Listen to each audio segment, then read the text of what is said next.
Have you ever experienced a transformational time in your workplace that demanded agile thinking, new combinations of skills, a higher level of collaboration, and a growth mindset? In this episode, I have Anuradha Mayer of Wind River on the podcast to discuss the importance of diversity, equity, inclusion, and belonging for any company looking to thrive as we move into the future of work. Anuradha Mayer leads Wind River's Global People and Places team. She is responsible for making the company's cultural attributes of growth mindset, customer focus, and diversity and inclusion the lived experience at Wind River, as well as driving the company's talent development and acquisition strategy. She has deep experience driving complex and global transformation and change, accelerating business outcomes by designing innovative HR strategies, and cultivating a positive and engaging people experience. She joined Wind River from Cisco, where she most recently served as head of people and communities for customer experience, responsible for organizational effectiveness, diversity, equity, and inclusion, workforce planning, talent strategies, talent acquisition, leadership development, and executive coaching. Okay, she is a rock star. She's amazing, and you're really going to enjoy this conversation. And in this conversation, Anuradha and I discuss Wind River's focus on diversity, equity, inclusion, and belonging as one of their core values and how that plays out in their day-to-day interactions. The importance of vulnerability and trust in building strong teams and relationships, strategies to address biases in the hiring process, such as diverse interview panels and candidate slates, how commitment to healthy, rigorous debate in teams leads to better business outcomes and a culture of trust and collaboration, and adopting agile approaches in talent management, including continuous feedback sessions for better employee development, and so much more. Listen in to hear more about how embracing curiosity, a growth mindset, and an openness to healthy debate will strengthen you as a leader, your team as a cohesive unit, and your organization as a whole. Okay, here we go.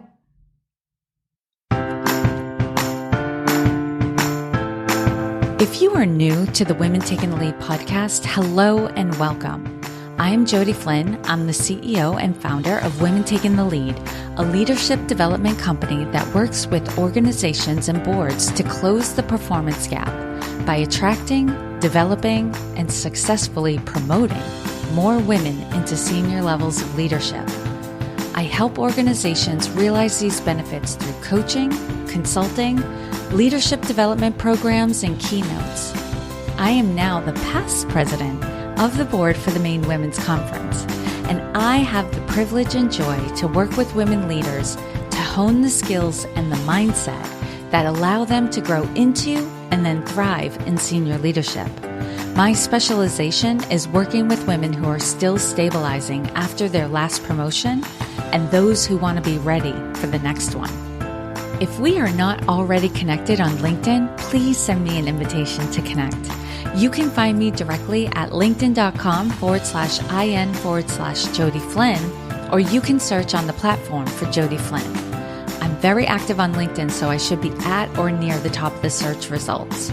Be sure to add a note to the invitation letting me know you're a listener of the podcast. I would love to connect with you and get to know you better.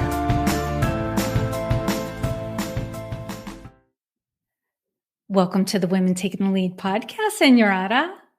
Jody, thank you so much for having me. So glad to be here. What an honor.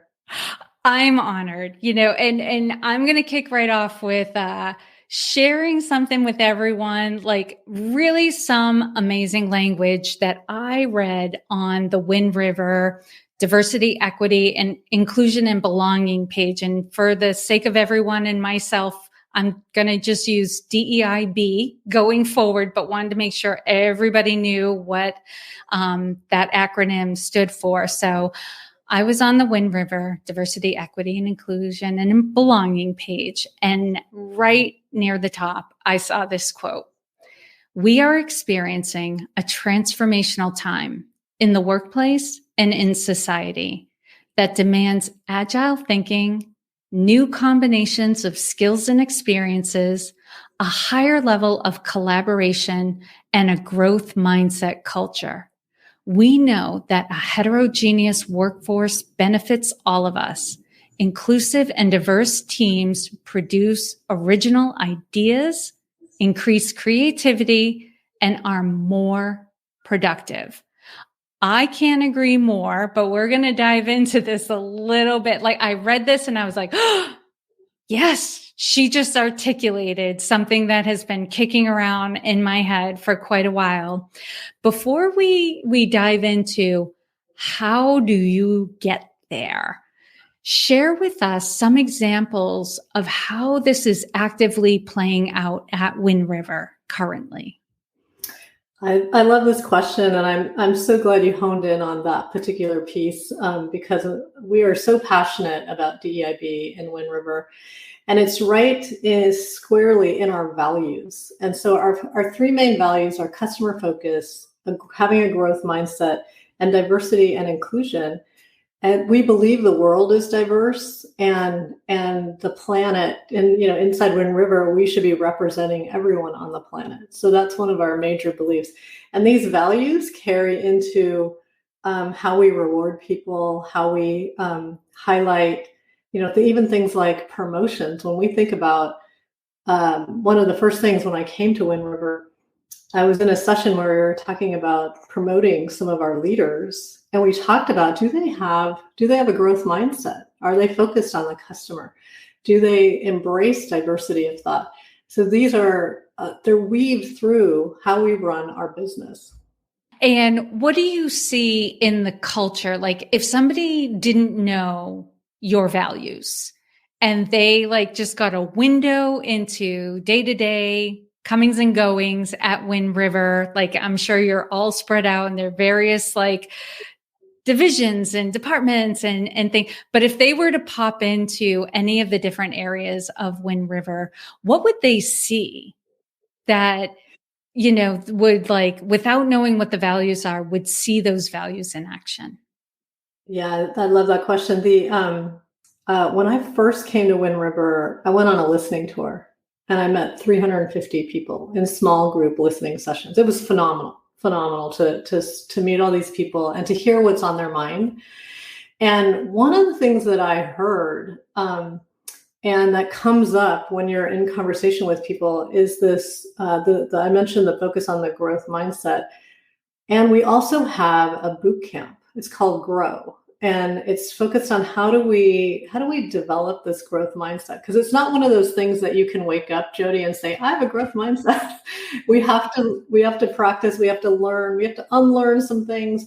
And so we've had hundreds of our employees go through the growth mindset and at Grow Bootcamp, and they really, really bring this up in conversations. I think that's one of the things that really stood out to me when I got to Wind River is not only do we say we want people to have a growth mindset, we've invested in them to help them learn the growth mindset. And so growth mindset is about being curious. It's the confidence to face challenges and failures and learn from them. And then fundamentally believing that our success is unlimited. And it's only about our willingness to commit. Like, if we really want to do something, that we can find a way forward. And so how this plays out is you hear people talk about, even when I got first started, people would say, I can't wait to learn from you. That was one of the ways I was welcomed in the company. I just really appreciated the focus on learning and the tolerance for when things don't go well. It's okay. Let's take the learning and move forward. So there's a culture of collaboration and a culture of support. So what I'm hearing is there is training that goes on that really helps people to develop that growth mindset. and the skills to like bring it out into the workplace. And you know what, Anuradha, you really like, I loved how you talked about the listening tour and how important that is when you're first coming in and working with a new group, because especially, you know, with women taking the lead, we're oftentimes talking to women who are newly promoted. You know, I'm thinking like within the last like 9 months or so, or they're women who want to get to that next level. Mm-hmm. And oftentimes, you know, we don't often hear anyone talking about the listening tour. What were some of the other things that came out of, you know, that tour? And like, what was the number again? Over 300 people?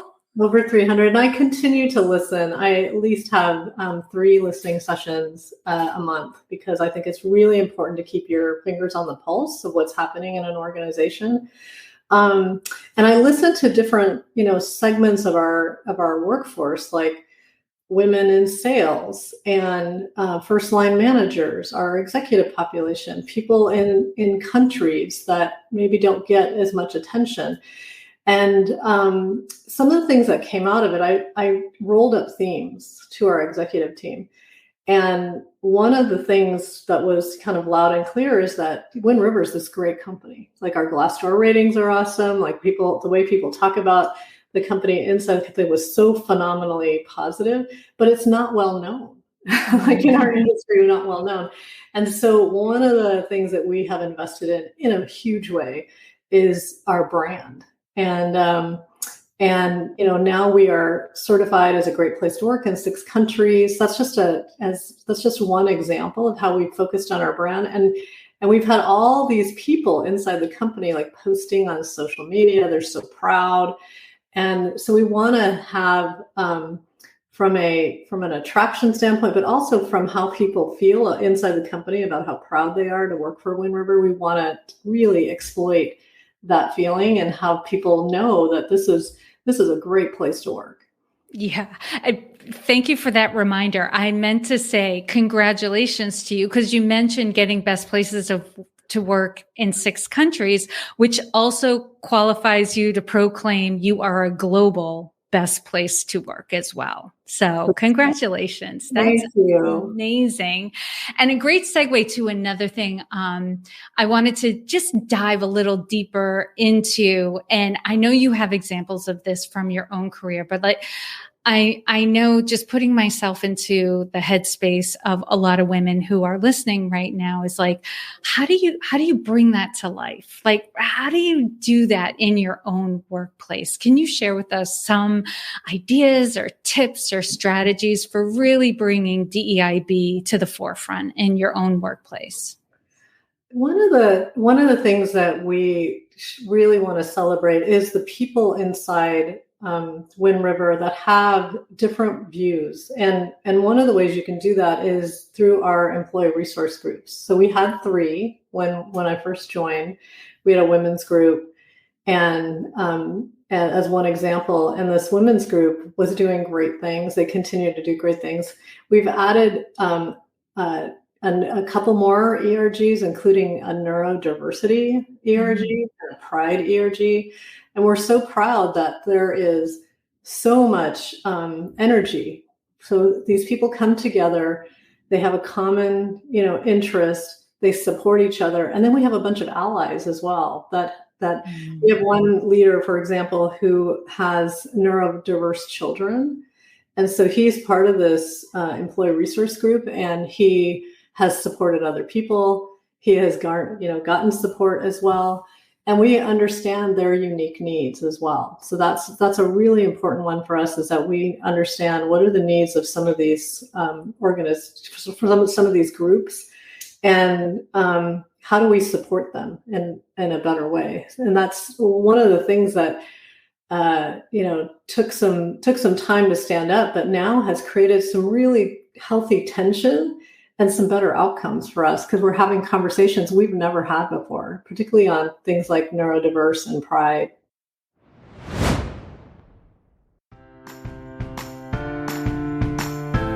Mental fitness is your capacity to respond to life's challenges with a positive rather than a negative mindset. What diminishes your mental fitness is internal saboteurs. Saboteurs are the voices in your head that generate negative emotions in the way you handle life's everyday challenges. They represent automated patterns in your mind for how to think, feel, and respond. They cause all of your stress, anxiety, self-doubt, frustration, restlessness, and unhappiness. There are 10 different saboteurs, but not everyone is impacted by the same ones. There's a combination of 2 to 4 saboteurs that are likely more familiar to you. Are you curious to know which saboteurs are impacting your performance, wellness, and relationships, and how they do so? To take the saboteur assessment, go to positiveintelligence.com/saboteurs. You can also find the link in the episode description right in your podcast app. It's hyperlinked, so you can click right on it. You can also reach out to me afterwards for an insight session if you'd like to dive deeper into your results. So again, to take the saboteur assessment, go to positiveintelligence.com/saboteurs and find out exactly what you need to do to overcome your saboteurs.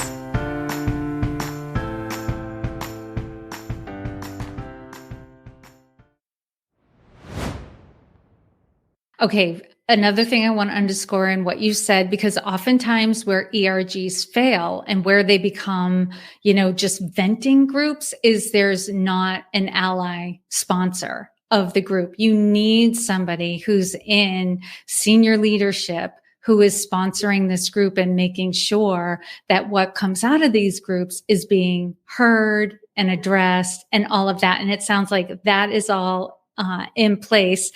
And you also use the term I really want to dive deeply into, because I see this is where teams really struggle and sometimes fall apart. There can be a lot of turnover if we're not able to have that healthy tension. Talk a little bit about that. We really believe I'll speak directly to our executive team. We really believe that if we can have healthy, rigorous debate, we can have better business outcomes. And one of the things we did, and many teams in Wind River have adopted this now, on our executive team, we actually put in place a set of principles. We had pretty rigorous, healthy debate, even coming up with them. There are things like have rigorous, healthy debate. You can disagree and commit. We speak with one voice, and so we're constantly referring to those. They're not just a set of principles we came up with in an offsite and then we put them on a shelf and we never refer to them. We refer to them all the time, and when something isn't going well, we refer to them as well. And so it has changed the behavior of some of the teams to step into what's hard, because it's the teams that shy away from, having the hard conversation or what's uncomfortable. They will have, they might have good outcomes, but they might not have great outcomes. And so we want to have great outcomes. Yeah. And I've seen that in my own experience when we're not allowed to have that healthy debate, like for whatever reason. And I've heard, different people use different excuses. They might be valid excuses, but prevent that healthy debate. Like, and typically what I hear is like, oh, this person's too busy. Don't bother them. No, we're not going to deal with that right now. It just leaves people feeling unheard. And then what can easily happen is the gossip starts, right? Okay, we can't talk to that person directly, so we're going to talk about them instead of to them, that sort of thing. And, really bringing people together, which actually is a great segue again to, I wanted to hear about the forums that you're creating at Wind River so that people can share their experience, and also how you're changing the way managers and employees are connecting.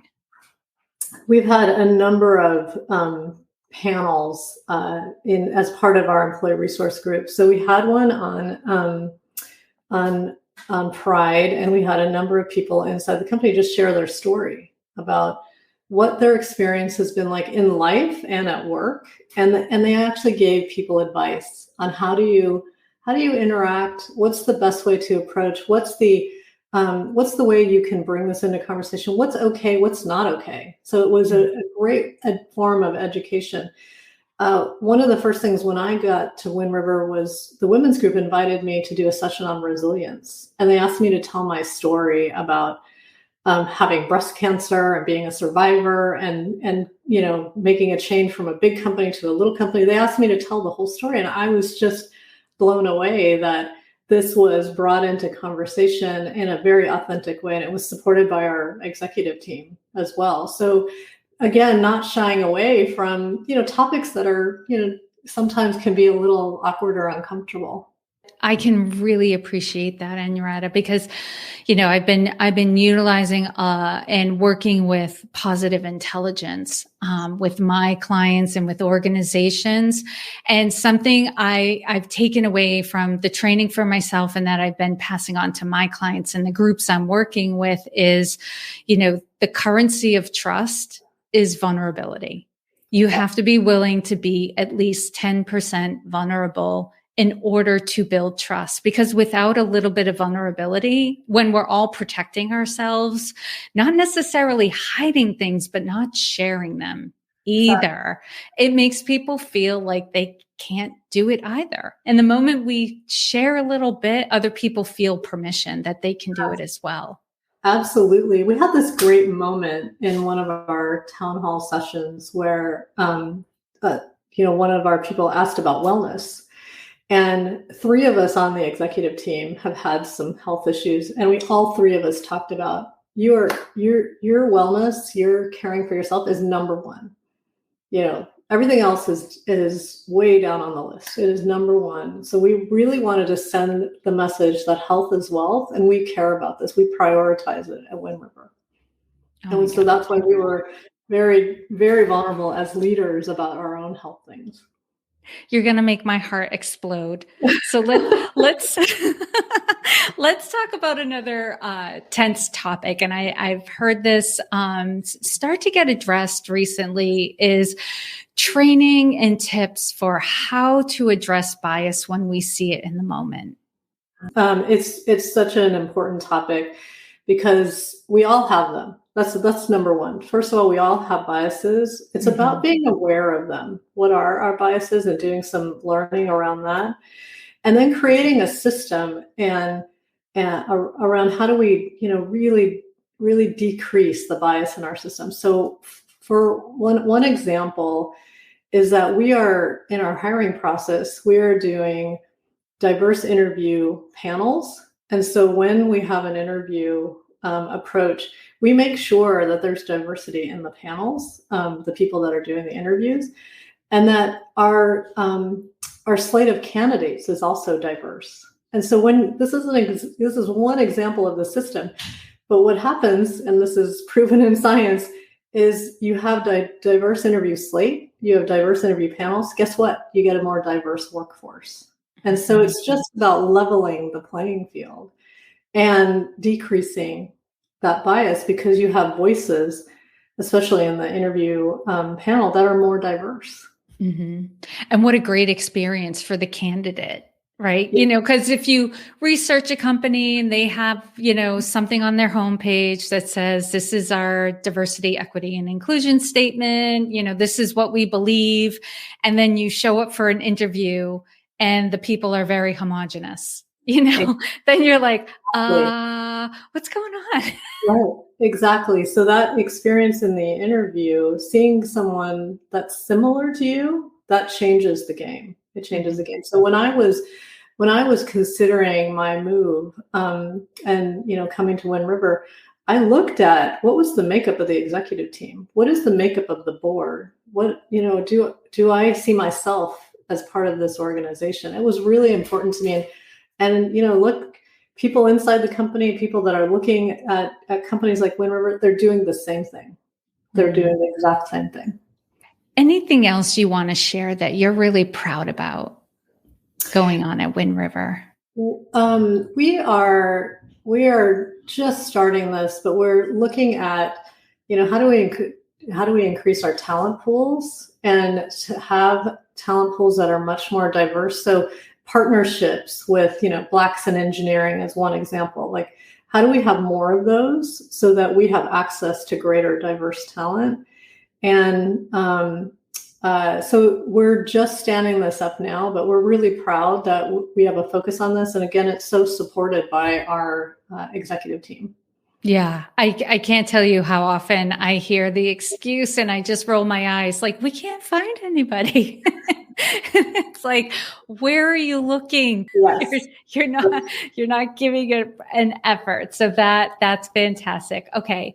Anuradha, what is the future of diversity, equity, inclusion, and belonging? I think the future really is about having people continue to learn, and particularly from people different from themselves. And so I really like the idea of getting proximate and understanding someone that's different from yourself, like spending time. And what is their lived experience? What are they challenged with? And so we would like to spend more time thinking about how do we connect people that are different so that they can learn and expand their aperture in the world. So that's one that comes to mind.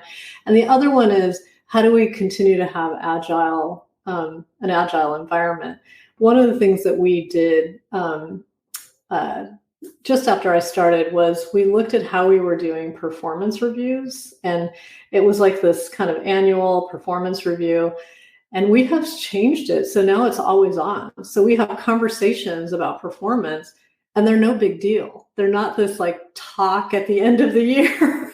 They're a much more agile approach. And so I really think, that agile thinking applies even in DEIB. It applies in how we do our work. We have to think differently and apply the growth mindset and be curious about what we can do and try things. They're not always going to work, Jody, as you know, like things, we're going to try stuff. It's not always going to work. That's okay. We learn, but we have to try new things.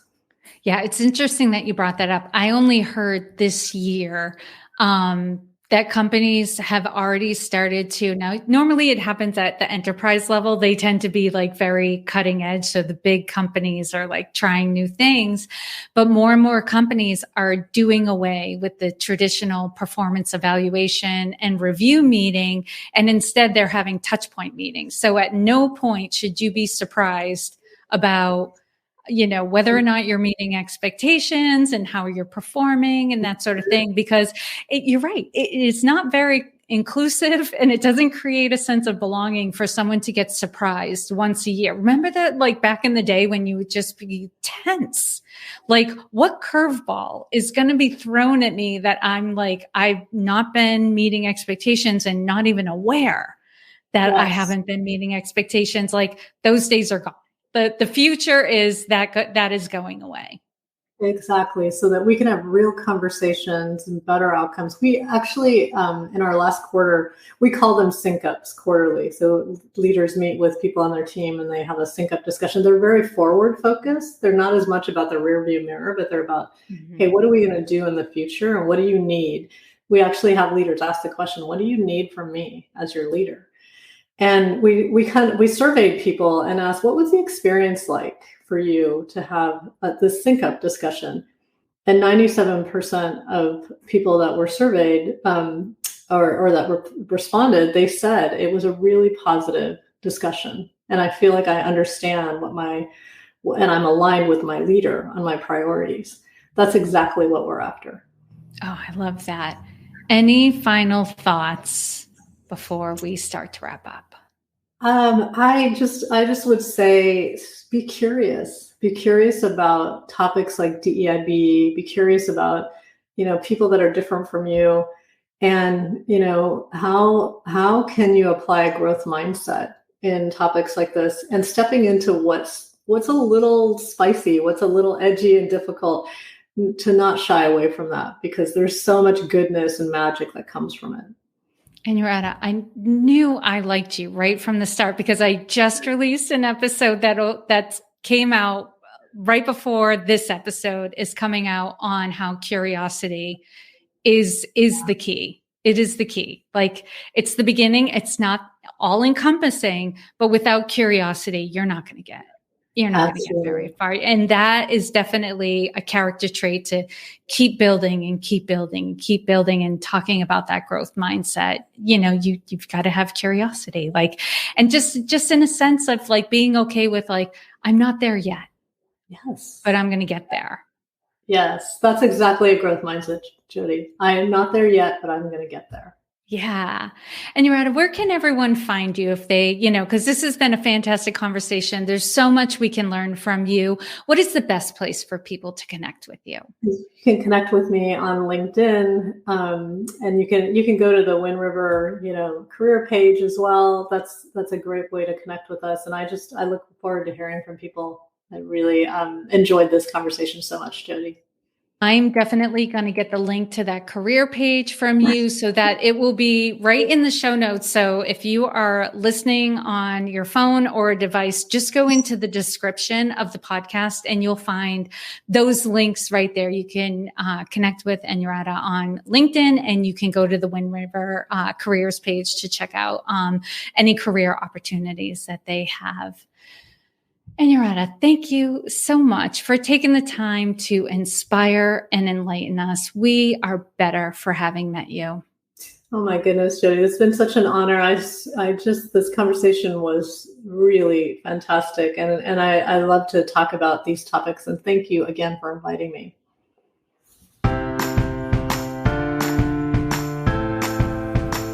What were your takeaways from my conversation with Anuradha?